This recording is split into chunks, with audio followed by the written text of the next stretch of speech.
সম্মানিত দর্শক শ্রোতা, আসসালামু আলাইকুম।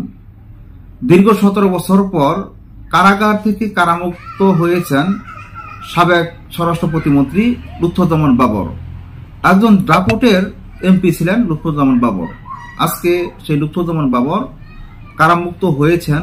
এই আনন্দে নেত্রকোনা 4 আসন থেকে এবং ময়মনসিংহ থেকে অনেক জনগণ এসেছে। লুৎফুজ্জামান বাবর কারামুক্তি পেয়েছেন, তাকে রিসিভ করে নেওয়ার জন্য ফুলের মালা বরণ করে ওনাকে রিসিভ করেছেন। উনি কারাগার থেকে বের হয়েই জনগণকে স্বাগত জানাচ্ছেন। জনগণের ভালোবাসায় তাকে আনন্দ উৎসবে মেতে উঠেছে। জনগণ তাকে কতটা ভালোবাসে, জনগণ এতটাই ভালোবাসে যে তাকে কারামুক্ত হওয়ার পর তাকে জড়িয়ে রয়েছে অনেক জনগণ। গত 17 বছর আগে লুৎফুজ্জামান বাবর কেমন ছিলেন, আর 17 বছর পর কারামুক্ত হয়ে বের হওয়ার পর তার বয়সের বারে তার দেহটা অন্যরকম হয়ে গেছে। লুৎফুজ্জামান বাবরের যাবজ্জীবন কারাদণ্ড ছিল, যাবজ্জীবন জেলের ভিতর থাকতে হতো। আজকে গত 5ই আগস্ট ছাত্র জনতার গণ অভ্যুত্থানের মুখে পড়ে শেখ হাসিনা দেশ থেকে পালিয়ে যাওয়ার পর এখন এক এক করে তার সকল মামলা খালাস হয়ে আজকে বের হয়েছেন। তার বিরুদ্ধে বিভিন্ন মামলা ছিল, যেমন চট্টগ্রামে 10টা অস্ত্র মামলা এবং 21 গ্রেনেড হামলার মামলা। এই মামলায় তাকে যাবজ্জীবন কারাদণ্ড দেওয়া হয়েছিল। তাহলে বেশি কথা না বাড়িয়ে আসুন, জনপ্রিয় পত্রিকা ইত্তেফাকের একটি প্রতিবেদন সংগ্রহ করেছি। সেই প্রতিবেদন থেকে আমরা লুৎফুজ্জামান বাবরের কিছু তথ্য জেনে আসি। 17 বছর কারাবাসের পর কারাগার থেকে মুক্তি পেয়েছেন সাবেক স্বরাষ্ট্র প্রতিমন্ত্রী লুৎফুজ্জামান বাবর। বৃহস্পতিবার পুনে 2টায় কেরানীগঞ্জ কেন্দ্রীয় কারাগার থেকে বের হন তিনি। ঢাকা বিভাগের ডিআইজি প্রিজন্স মোহাম্মদ জাহাঙ্গীর কবির বিষয়টি নিশ্চিত করেছেন।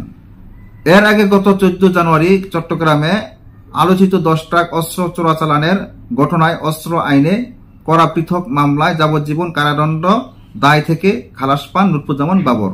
বিচারপতি মোস্তফা জামান ইসলাম ও বিচারপতি নাসরিন আক্তারের সমন্বয়ে গঠিত হাইকোর্ট বেঞ্চ এ রায় ঘোষণা করে। এ রায়ের মাধ্যমে বাবর তার বিরুদ্ধে করা সব মামলা থেকে খালাস পান। নেত্রকোনা 4 আসনে বিএনপির সাবেক সংসদ সদস্য লুৎফুজ্জামান বাবরের মুক্তির খবরে বিএনপি নেতাকর্মী, স্বজন ও এলাকার মানুষের মাঝে এক ধরনের আনন্দ উচ্ছ্বাস তৈরি হয়েছে। তার নির্বাচনী এলাকা ছাড়াও ময়মনসিংহ, নেত্রকোনায় অসংখ্য তোরণ নির্মাণ করা হয়েছে। নেতার মুক্তির খবরে এলাকা থেকে দলে দলে লোকজন ঢাকা এসেছেন।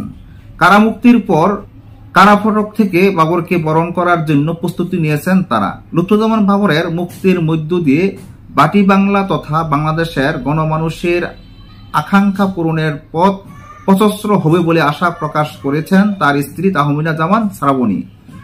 তিনি সংবাদ মাধ্যমকে বলেন, দীর্ঘ 17 বছর পর আদালতের রায়ে ন্যায় বিচার প্রতিষ্ঠিত হয়েছে।